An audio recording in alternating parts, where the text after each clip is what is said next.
Salut à tous, j'espère que vous allez bien. On est au Palais des Congrès, toujours à l'occasion des rendez-vous transformation du droit.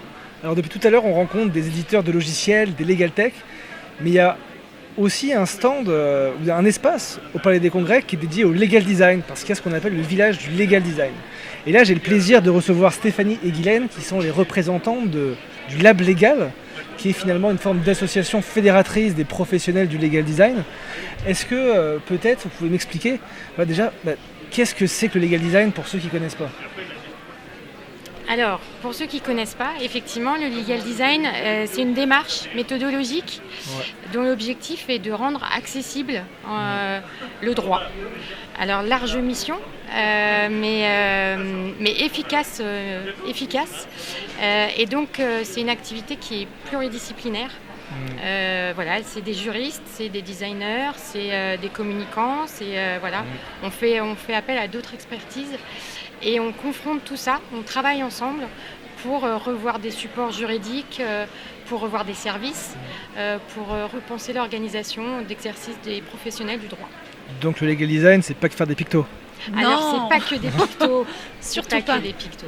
Et on commence même pas par là quand on fait du legal design. Je sais. Je sais que c'est un sujet qui est un peu sensible chez vous, ça. Ça gratte. Mais c'est pour ça que j'aime bien, je me dis pour la gratter dans la machine. Et donc vous avez fait le choix de vous regrouper, de vous structurer dans une association qui s'appelle le Lab Legal. Oui. Qu'est-ce que c'est que le Lab Legal ? Pourquoi se regrouper parce que finalement vous êtes concurrents les uns les autres, mais vous avez choisi de vous mettre ensemble. Pourquoi ?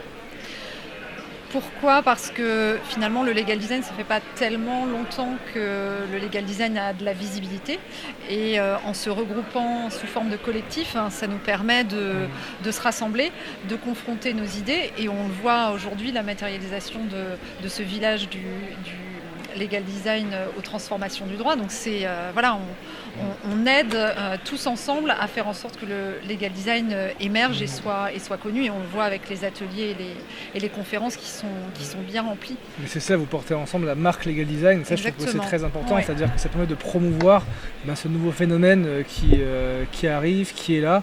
Et mine de rien, le marché il est grand. Et donc ça met en avant un peu tout le monde. Et quels sont les projets du Lab Legal ? Qu'est-ce que vous faites ensemble concrètement au service peut-être des justiciables, des entreprises, des cabinets ? Quelle est votre démarche collective ? Alors déjà, on apprend à vivre ensemble et à se connaître. Et le gros phénomène de la constitution du Lab Legal, ça a été de participer au rendez-vous de la transformation. Donc c'est l'inauguration ici un petit peu ? Oui, c'est vraiment le premier gros événement auquel on participe tous ensemble et où on contribue chacun. On a co-animé et on co-anime des ateliers, des conférences. Et c'est déjà pas si mal de se mobiliser les uns les autres. On est tous bien occupés. Donc déjà se fédérer dans un premier temps pour ensuite pouvoir déployer et voir ce qu'on va faire ensemble pour parler d'une seule voix sur certains sujets et puis contribuer aussi tous ensemble à un meilleur accès du droit. Et souvent on dit, il y a les legal tech d'un côté, le legal design de l'autre. Est-ce que ça communique ? Est-ce que pour vous, il y a des synergies qui sont possibles avec les éditeurs, avec les startups qui sont un petit peu plus petites ? Alors non seulement elles sont possibles, mais elles sont même recommandées, je crois, en fait. On part même du même postulat avec les legal tech, c'est-à-dire que les legal tech s'intéressent aux besoins utilisateurs. C'est notre point de départ à nous aussi.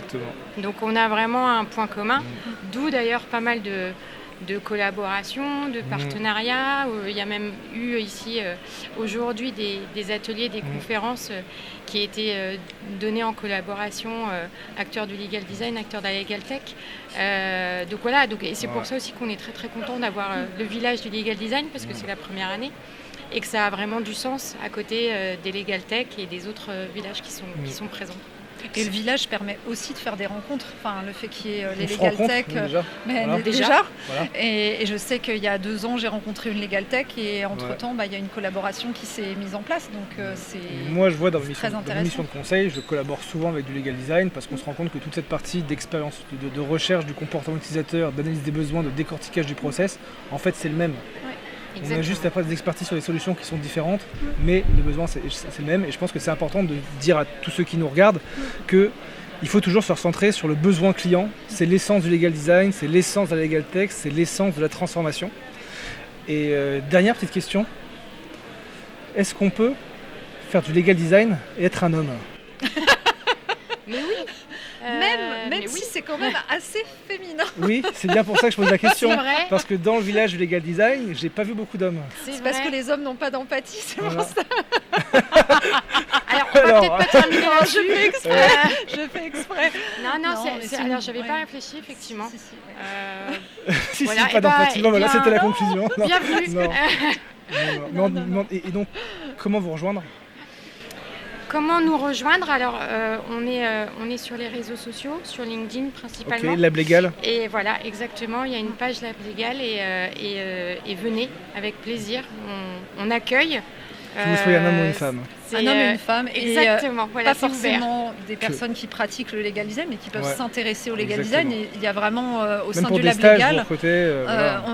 l'intérêt, c'est l'interdisciplinarité. Enfin, Guylaine en parlait tout à l'heure, mais on accueille des designers, des legal tech. Enfin, voilà, c'est vraiment un Ouvert. public très, très mixte et très ouvert pour faire avancer tout ça. En tout cas, merci Stéphanie, merci Guylaine, j'étais très heureux de Merci, vous merci recevoir. Arthur. Donc n'hésitez pas, vous, à suivre le Lab Légal sur LinkedIn. N'hésitez pas aussi à les contacter parce que c'est beaucoup de chefs d'entreprise qui ont des approches qui sont toutes un petit peu complémentaires ou différentes. Vous ne faites pas la même chose, chacune a sa méthodologie différente. Donc Tout à vraiment, fait. intéressez-vous au legal design et aux pratiques de chacun, faites votre idée. Et merci beaucoup d'avoir pris le temps de regarder cette vidéo et puis à très bientôt.